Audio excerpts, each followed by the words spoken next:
بسم الله الرحمن الرحيم. سأل سائل بعذاب واقع للكافرين ليس له دافع من الله ذي المعارج تعرج الملائكة والروح إليه في يوم كان مقداره 50,000 سنة فاصبر صبرا جميلا إنهم يرونه بعيدا ونراه قريبا يوم تكون السماء كالمهل وتكون الجبال كالعهن ولا يسأل حميم حميما يبصرونهم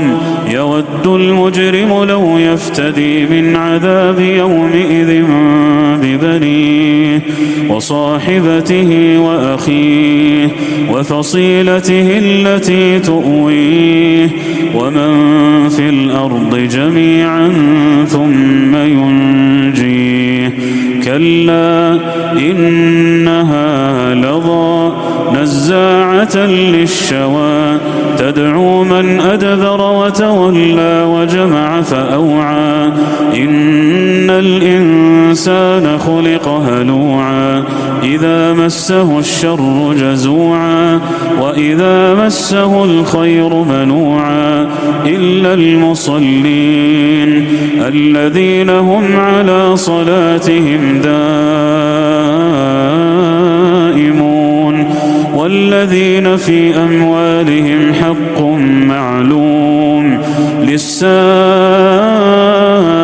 والمحروم والذين يصدقون بيوم الدين والذين هم من عذاب ربهم مشفقون إن عذاب ربهم غير مأمون والذين هم لفروجهم حافظون إلا على أزواجهم أو ما ملكت أيمانهم فإنهم غير ملومين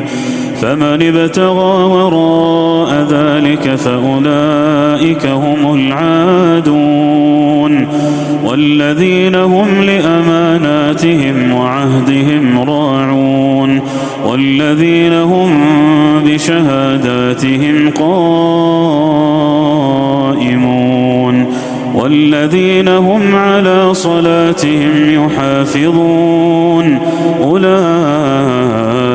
في جنات مكرمون فما للذين كفروا قبلك مهطعين عن اليمين وعن الشمال عزين أيطمع كل امرئ منهم أن يدخل جنة نعيم كلا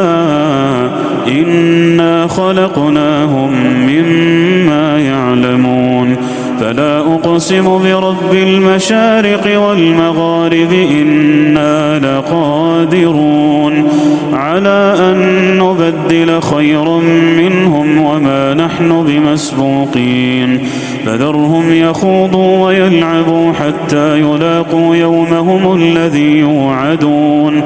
يوم يخرجون من الأجداث سراعا كأنهم إلى نصب يوفضون خاشعة أبصارهم ترهقهم ذلة ذلك اليوم الذي كانوا يوعدون.